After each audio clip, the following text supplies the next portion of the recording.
So ayun mga idol, magandang hapon sa inyong lahat. So ngayon idol is tuturuan natin si Mrs. or titingnan lang natin actually yung accuracy ng unit natin ngayon mga idol. So si Mrs. yung maglalaro BR35, yung target paper namin hindi yung actual na target paper. So expected natin maliit yung bilog.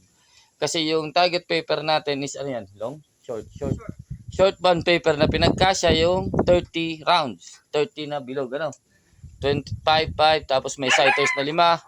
So pinagkasya. So hopefully tumama tayo. Yung actually yung gusto ko lang makita dito kasi yung condition natin mga idol, malakas yung wind, umuulan. Is yung gusto ko makita is yung pantay-pantay yung accuracy. So si Mrs. yung maglalaro para sa atin. So yun mga idol, yan. May shout out ka? Wala. Siya yung maglalaro para sa atin. Pas tuturuan din natin siya kung paano yung play ng ating anong tawag nito, ng ating laruan kasi medyo may play yung ating laruan na remedyohan siguro kung ano. Pero try natin at itutono ko pa naman ito mga idol. So dito tayo sa likod. Huwag mo na.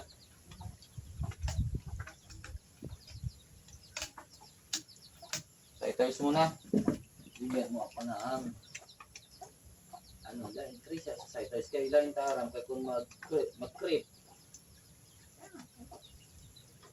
So, tapos pag kita mo man dito, hindi lang pwede impact yan. Para makita ka.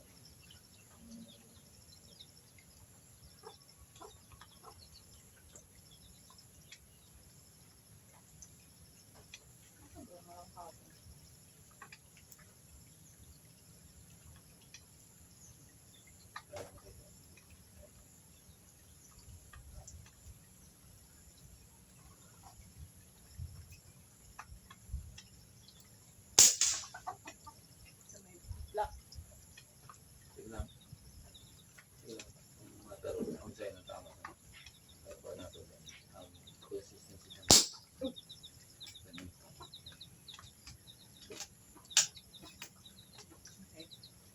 Ikaw gulat sa cycle? Oo, tulog.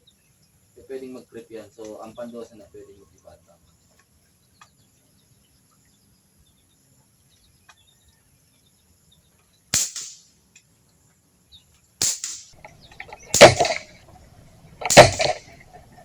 Lahat para sa mga dito. Sa may line ulit sa Pandua. Ang saro, nag-gas na. Natanong. Sa permi lang amon, ang permi lang amo ang point of aim para makita ang tama sa bala. Kasi kung permi man amo yato lang siya permi, ibig sabihin lain lang siya naka-zero or ano. Kasi para at least makita ko kung ano, kung may accuracy siya. Okay. Sa panto lang. Baba. Kita ano pag may bibili ka.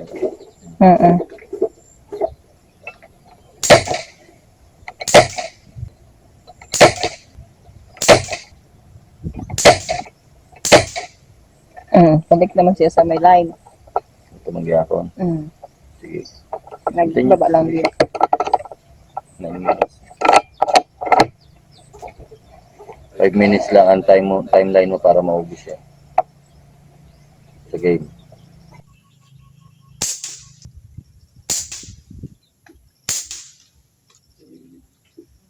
Pero sa baba na. Ito last 3 na.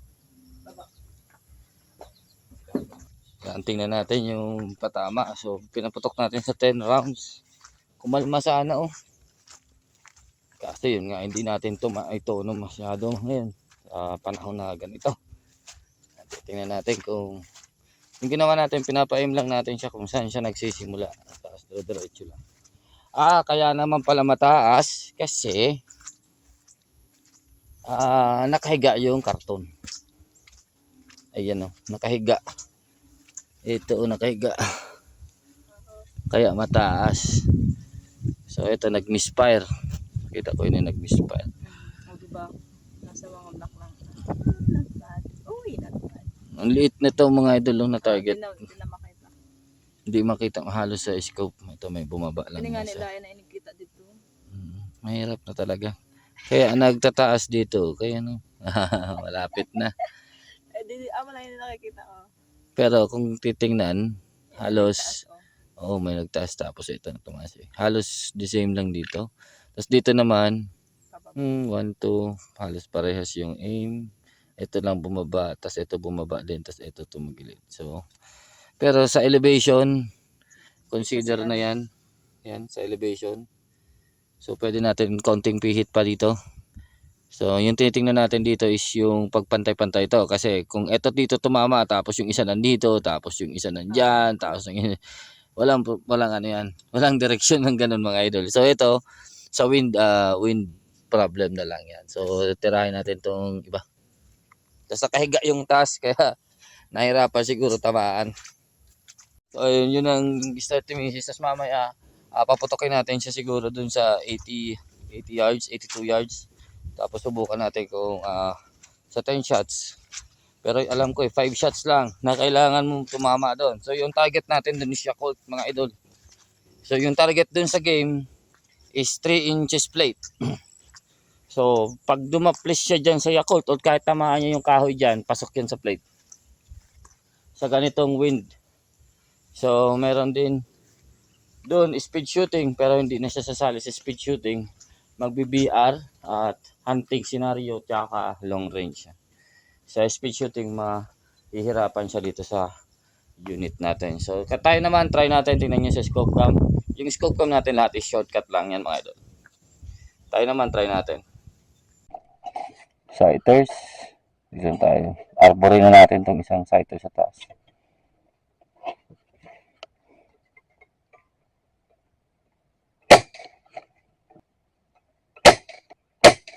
So ayun siya. So meron tayong trip. Okay, game. Dito tayo sa baba.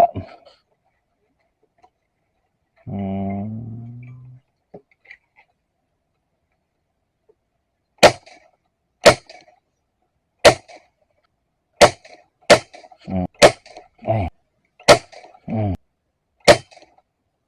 Dry wind.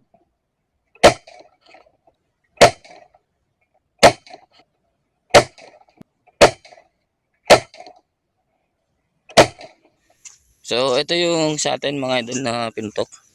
Ito, nagsimula tayo dito. Yan, nag-sighters ako dito. Tumatama dito. Nag-adjust ako ng wind drift. So, ito yung nakalimutan kong in-adjust ko bago ako pumutok ng LR.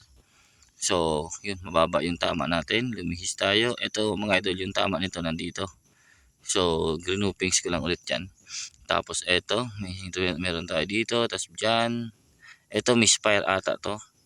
Yung naputok lang nakalabit bigla. Kumakalas kasi. Ito, bumaba. Ito, pangit. Pero, yung kung papantay natin yan mga idol. So, ito, tingnan nyo. So, halos pantay-pantay naman. Yun nga lang, malakas yung wind dito. Meron din tayong nakuha ng wow. Hindi ko alam kung X yan o ano. Anyways, eto mga idol meron akong ginawang groupings dito yan So, 4 ito na putok mga idol yan. 4 shots, ito lumihis. Parang sumabit dun sa dahon. So, ito lumihis, ito. Ito ang takbo nito mga idol, 868. 868 ito mga idol. Tapos ito mga idol, nag-ulit ako 868 tapos nag 864. Yan. So nandito sa range ng 860 yung tingin ko is maganda. Yung linaro natin dito is 870 yan. 875, 77 mga idol. So ito, nag-adjust ulit ako. Ayan. So hopefully mga idol isa maganda yung result sa susunod natin na pag tuning nito. So yung babanatan niya is yung Yakult. Yan, yung maliit na yan mga idol. So 82 yards yan. Although kulang yan mga idol sa 80 meters pero okay na yan sa consider natin yan. For now, wala talaga tayong magawa sa weather So hopefully tumama. So kailangan dyan kahit sa kahoy tumama ng 5 shots. Level ng Yakult. So scope cam natin. Hindi. Ito. Adjust. Ito, pag malabo mami, hiwagon mo. Try mo i-adjust ini. Try mo i-adjust yan. Yan o. Pakada sa'yo mo. Malinaw yun na luway. Sige pa. Hanggang sa makita mong crispy clear. Parallax yan. Yan din ang crispy clear sa daw.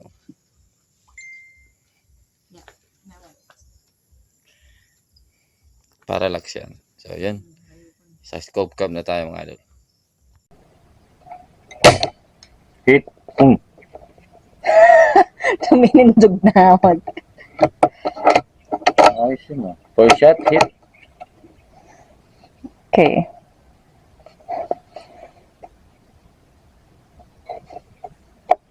Saka baba ng target mo.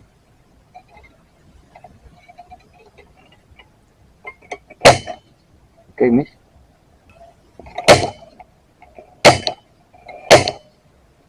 Oh, nagkababa. May hold. Okay. So, Naubos ko na ang chance mo. Naman.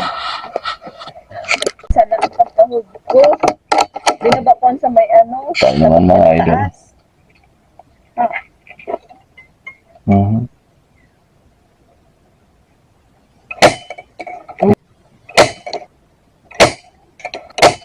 Uy. Ayun. Tapos wala na tayong reg. ay. Hit. Pa.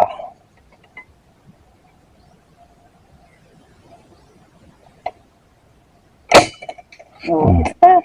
So talagang ano, nandun lang. O, dali. May bala na. Nakasa mo na? 1 mil lang. Hold ako 1 mil. Taas mo ba? Ano na yan? Ano na yan? Kaya medyo... Kasa mo na yun? Ikakasa na lang. Bala yan. Ayun ko na yan, ano? Ano naman naman ang mag... Single load mo.